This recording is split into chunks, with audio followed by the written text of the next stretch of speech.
Mula sa kahirapan tungo sa karangyaan, isang pagsilip sa buhay ng mga bilyonaryong Pilipino. Magandang araw, mga kaibigan. Maligayang pagdating sa ating channel. Ngayon, samahan niyo ako habang pinakikinggan natin ang mga tunay na nakaka-inspire na kwento, mga kwentong nagpapatunay na kahit mula sa simpleng simula, posible pa ring maabot ang iyong mga pangarap. Ating sisilipin ang mga kahanga-hangang kwento ng buhay ng 10 bilyonaryong Pilipino na nagsimula sa simpleng pamumuhay at nakarating sa tuktok ng listahan ng pinakamayaman ng Forbes. Ang kanilang mga kwento, puno ng mga pagsubok, sakripisyo at tagumpay. Ngunit higit sa lahat, ito ay mga kwento ng pag-asa. Isang paalala na bawat isa sa atin ay may kakayahang magtagumpay. Tara, kilalanin natin sila at alamin ang sikreto sa likod ng kanilang tagumpay. Henry, Sy ang hari ng retail. Kilala natin siya bilang hari ng retail, ang tao sa likod ng mga higanteng SM malls. Pero alam niyo ba na ang kwento ni Tatang Henry C. ay nagsimula sa isang maliit na tindahan lamang? Ipinanganak sa China, lumaki si Henry C. sa kahirapan, at sa murang edad, napilitan siyang tumulong sa kanyang ama para buhayin ang kanilang pamilya. Dumating siya sa Pilipinas na puno ng pangarap, dala ang kanyang kasipagan at determinasyon. Nagsimula siya sa isang maliit na tindahan ng sapatos sa Quiapo, na pinaghirapan niya araw at gabi. Hindi naging madali ang kanyang pagsisimula, maraming pagsubok at sakripisyo ang kanyang hinarap, pero hindi siya sumuko. Bagkus, ginamit niya ang mga pagsubok na ito bilang inspirasyon upang mas pagbutihin ang kanyang negosyo. At dahil sa kanyang dedikasyon at galing sa pagnenegosyo, unti-unting umunlad ang kanyang negosyo. Mula sa isang maliit na tindahan, nagsimula itong lumago hanggang sa maging isa sa pinakamalaking kumpanya sa bansa. Si John Gokongwei Jr., ang taong lumipad ng mataas. Kilala si John Gokongwei Jr. bilang ang nagtatag ng JG Summit Holdings, isa sa pinakamalaking kumpanya sa bansa. Pero ang kanyang tagumpay ay hindi nakuha sa isang iglap lang. Sa murang edad, naranasan ni Gokongwei ang hirap ng buhay. Bata pa lamang siya nang pumanaw ang kanyang ama, kaya napilitan siyang huminto sa pag-aaral para makatulong sa kanyang pamilya. Naging tindero siya ng iba't ibang produkto, mula sa sabon, sinulid, hanggang sa pagkain. Dito niya natutunan ang mga pasikot-sikot sa pagnenegosyo at ang kahalagahan ng sipag at tiyaga. Ang malaking pagbabago sa buhay ni Gokongwei ay dumating nang itatag niya ang Universal Robina Corporation. Sa kabila ng matinding kompetisyon, nagtagumpay siyang pasukin ang industriya ng pagkain. Ang kanyang sikreto? Inobasyon. Hindi siya takot na sumubok ng mga bagong produkto at mag-isip ng mga bagong paraan para maabot ang kanyang mga mamimili. At dahil dito, ang kanyang mga produkto tulad ng Chippy, C2, at Great Taste ay nakilala, hindi lamang sa Pilipinas, kundi pati na rin sa ibang bansa. Lucio Tan, ang mago ng negosyo. Si Lucio Tan, kilala bilang isa sa pinakamayamang tao sa Pilipinas. Pero ang kanyang kwento ay hindi lamang tungkol sa kayamanan, kundi pati na rin sa katatagan. Si Tan ay nagmula sa isang simpleng pamilya sa China. At katulad ng ibang bilyonaryo, naranasan din niya ang hirap. Dumating siya sa Pilipinas na walang dala at nagtrabaho bilang isang janitor sa isang pabrika ng tabako. Pero, hindi ito naging hadlang sa pag-abot ng kanyang mga pangarap. Sa halip na panghinaan ng loob, ginamit niya ang kanyang karanasan sa pabrika para matuto tungkol sa industriya ng tabako.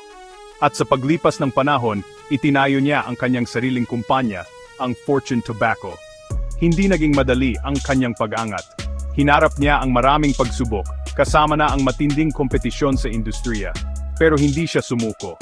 Bagkus, ginamit niya ang kanyang talino at estratehiya para palaguin ang kanyang negosyo. Bukod sa tabako, pumasok din siya sa industriya ng eroplano, pagbabangko, at real estate. Si Manuel Manny Villar, kilala bilang hari ng real estate. Pero alam niyo ba na ang kwento niya ay nagsimula sa Tondo, isa sa pinakamahirap na lugar sa Maynila. Lumaki si Villar sa isang mahirap na pamilya. Ang kanyang tatay ay isang simpleng mangingisda, habang ang kanyang nanay naman ay nagtitinda ng isda sa palengke. Mula pagkabata natutunan ni Villar ang kahalagahan ng sipag at tiyaga. Tumutulong siya sa kanyang mga magulang sa pagtitinda at paghahanap buhay. At kahit limitado ang kanilang resources, nagpursigi si Villar na makapag-aral. Siya ay naging scholar sa Universidad ng Pilipinas, kung saan siya nagtapos ng Business Administration. Pagkatapos niya magtapos, nagtrabaho si Villar bilang isang accountant. Pero hindi nagtagal ay pumasok na siya sa mundo ng negosyo. Nagsimula siya ng sarili niyang negosyo ng graba at buhangin. Ito ang simula ng kanyang pagangat. Dahil sa kanyang galing sa negosyo at maayos na pakikisama sa mga tao, mabilis na lumago ang kanyang negosyo. Si Jaime Zobel de Ayala, isang pangalang kasing kahulugan ng Ayala Corporation, isa sa mga pinakamatandang kumpanya sa Pilipinas. Pero hindi lang siya tagapagmana ng isang malaking negosyo. Isa rin siyang leader na may malawak na pananaw na tumulong sa paglago at pag-unlad ng kumpanya. Kilala si Zobel de Ayala sa kanyang kakaibang estilo ng pamumuno. Naniniwala siya sa kahalagahan ng inobasyon at pagpapanatili. Sa ilalim ng kanyang pamumuno, pinalawak ng Ayala Corporation ang kanilang negosyo mula sa real estate, banking, at telecommunications hanggang sa infrastruktura ng tubig, renewable energy, at pangangalagang pangkalusugan. Bukod sa pagiging isang matagumpay na negosyante, kilala rin si Zobel de Ayala sa kanyang pagiging mapagkawanggawa. Aktibo siya sa iba't ibang organisasyong pangkawanggawa at malaki ang naitulong niya sa edukasyon, kalusugan, at sining. Para kay Zobel de Ayala, hindi lang ang pagkita ng pera ang mahalaga. Mas mahalaga na gamitin ang negosyo para makatulong sa iba at mapabuti ang bansa. Si Andrew Tan, kilala bilang ang tao sa likod ng Emperador Brandy, ang pinakamabiling brandy sa buong mundo. Pero ang kanyang kwento ay hindi lamang tungkol sa tagumpay. Ito rin ay kwento ng katatagan at determinasyon. Lumaki si Tan sa isang simpleng pamilya sa Tsina. At tulad ng ibang bilyonaryo, naranasan din niya ang hirap. Pumunta siya sa Pilipinas para mag-aral. At para masuportahan ang kanyang pag-aaral, nagtrabaho siya bilang isang janitor sa isang pabrika ng alkohol. Dito niya natutunan ang mga pasikot-sikot sa industriya ng alkohol. At sa paglipas ng panahon, itinayo niya ang kanyang sariling kumpanya, ang Emperador Distillers. Hindi naging madali ang kanyang pag-angat. Naharap siya sa maraming pagsubok, kasama na ang matinding kompetisyon sa industriya, pero hindi siya sumuko. Sa halip, ginamit niya ang kanyang talino at estratehiya para palaguin ang kanyang negosyo. Bukod sa Emperador Brandy, pumasok din siya sa industriya ng real estate, hospitality, at gaming.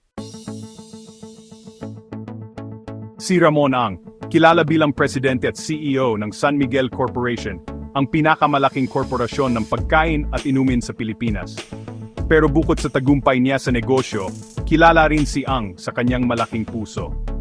Mapagkumbaba at tahimik, si Ang ay kilala sa kanyang pagiging matulungin, lalo na sa mga nangangailangan.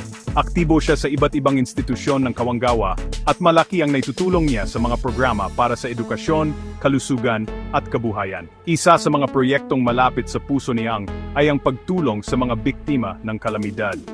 Tuwing may sakuna, agad siyang nagpapadala ng tulong sa mga apektadong komunidad. Bukod sa pagbibigay ng donasyon, nagpapagawa rin siya ng mga bahay at paaralan para sa mga nawalan ng tirahan at kabuhayan. Para kay Ang, hindi lang ang pagkita ng pera ang mahalaga. Mas mahalaga na gamitin ang kanyang kayamanan at impluensya para makatulong sa iba at mapabuti ang buhay ng mga Pilipino. Sino ba ang hindi nakakakilala kay Jollibee, ang pinakamahal na mascot sa bansa? Pero alam niyo ba na ang tao sa likod ng Jollibee, si Tony Tan Caktiong, ay nagsimula lamang sa isang maliit na ice cream parlor. Lumaki sa isang pamilyang Sino, natutunan ni Caktiong ang kahalagahan ng sipag at tiyaga mula sa kanyang mga magulang. At sa murang edad, tumulong na siya sa negosyo ng kanyang pamilya. Nang magsimula siya ng kanyang sariling negosyo, pinili niya ang industriya ng pagkain.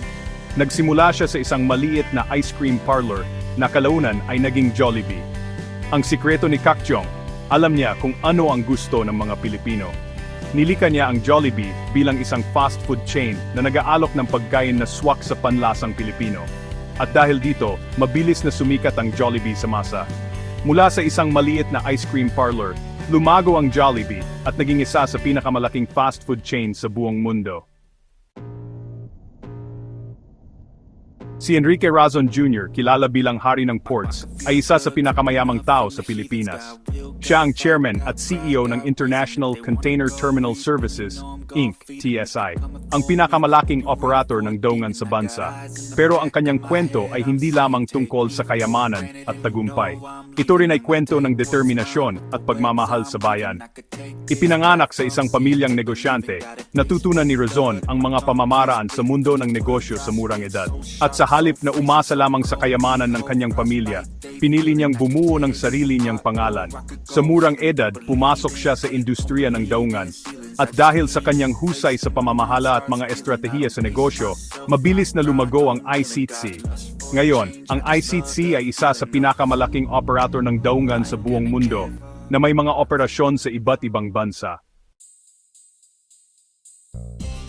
Si Roberto Ongpin, kilala bilang magnet ng mining, ay isa sa mga pinaka-controversial na bilyonaryo sa Pilipinas. Ngunit sa kabila ng mga kontrobersya, hindi may kakaila ang kanyang kontribusyon sa ekonomiya ng bansa. Kilala si Ongpin sa kanyang talas sa negosyo at matalas na pag-iisip.